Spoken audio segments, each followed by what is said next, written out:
Present, I'm a tree officer in the city of Stockholm in Sweden, and I've been working with green infrastructure for since 1976. And at first I was a garden worker for 10 years, and then I was a manager for 10 years with around 50-60 employees. And after that I have been a buyer of services for trees and building rebuilding streets and parks in the city of Stockholm, central parts mostly. And so I have this extreme wide experience from the start, from planting trees myself and planting plants and digging in the ground for 10 years. And then as a manager for 10 years, it has given me a fantastic experience, and that I have used for the last 17 years when I've been working at the traffic department. And it has given me a big strength in my argumentation with people and politicians and things like that. And I feel safe in my work, and I think that's a really fantastic situation to be in. Soil for me is a substrate that will support life below the surface, support life of the trees, support life of the microorganism and the mycorrhiza, everything that should be in the ground. Today I will be speaking of urban soils and how you can use stone material, biochar and compost to make a mixture that's almost impossible to destroy when you do the construction works in urban environment. That's one of the biggest problems, to find a substrate that really can take all these heavy loads, this heavy machinery that's used in this kind of an environment when you build a city in the development areas.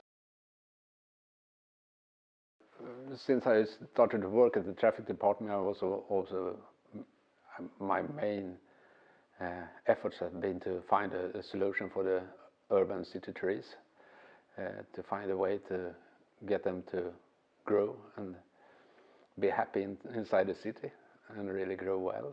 And yeah, we have really managed to find a solution in Stockholm. You look at the certification of biochar in European Union, it must be made of recycled material, and it's made by pyrolysis. You heat up the organic material without oxygen.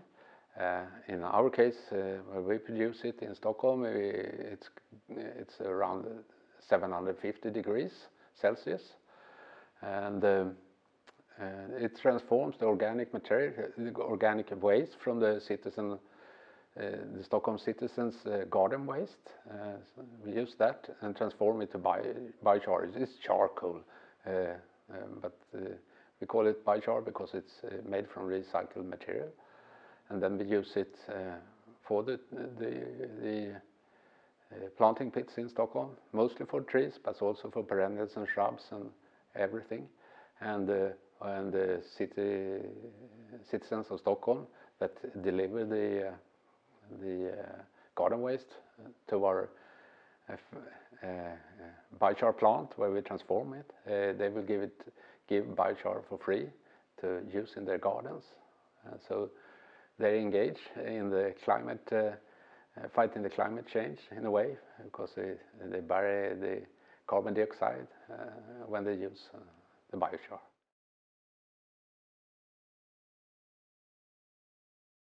Politicians love it because it's a part of the circular economy, and you upgrade something that was a waste to something usable and that you even could sell.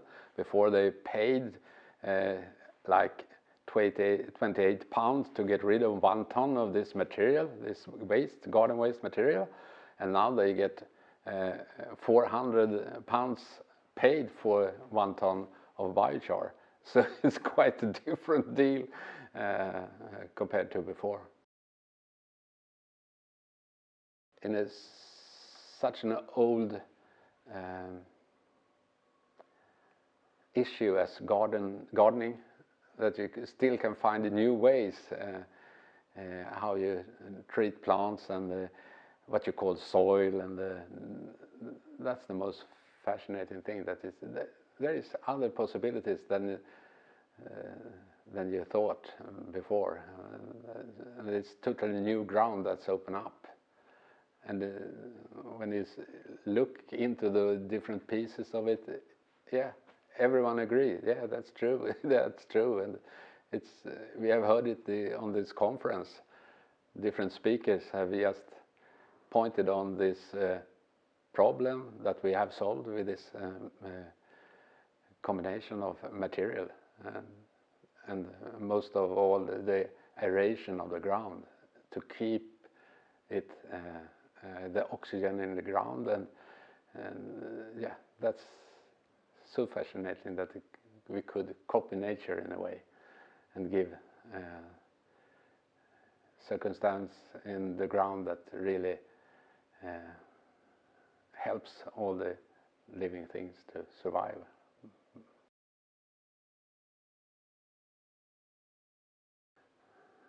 It's a hard question. A lot of people really love trees already, especially in Stockholm and Sweden. I don't think that's the problem really.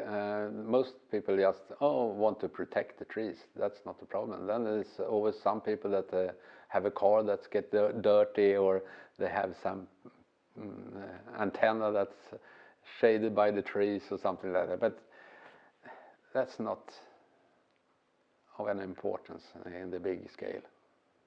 So I think, especially in Stockholm, people are really, they understand the value of the tree. It's more problem with the civil engineers that's responsible for road construction and things like that. That fight is just amazing. How can it be? But yeah, that's definitely harder. But a lot of problems that they have in the urban environment. We have these particles flying around in the air, and trees can take care of them, part of them in a way. And you have the carbon dioxide that they collect, and the stormwater issue is so big, so it's just started up. And if you can explain that, if you want to go and fish in the weekends, you need to have a fish in the rivers or in the lakes, and if you don't take care of the stormwater and clean the stormwater before it hits the lakes, then you don't gonna have any fish after a while. And I think you really have to educate people so that they understand the wider importance of trees and what they can do to protect a lot of things in urban environments, and further out outside the city, because we pollute a lot of things with the things we let go from the cities, and we have to stop that, to take care of it. And the stormwater issue is extremely important. So we have to collect it and let it pass through soils, compost, living root system, the mycorrhiza and the microbes to take care of the bad stuff, and yeah, that's, we have to explain that so they understand it, so they really understand the importance of it.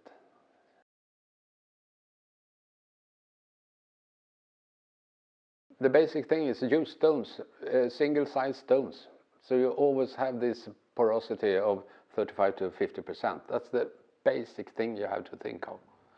Then you can mix in some organic material, but you should never put any mineral fraction in it to block that space that you have, because the space, the aeration in that porosity is the most important thing to get plants and trees especially trees, to survive in cities.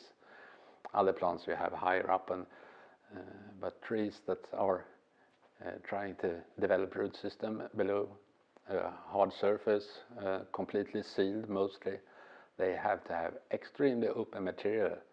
And if you don't have inlets that take in water and let the gas exchange to work, then it's clean stone materials. We have got so fantastic results the last years now, so we feel confident that we are at home in that case. So we have stopped using soil as most people think of soil, and we just use this mix of crushed stone, compost and biochar, and we don't have any other mineral fraction in that combination.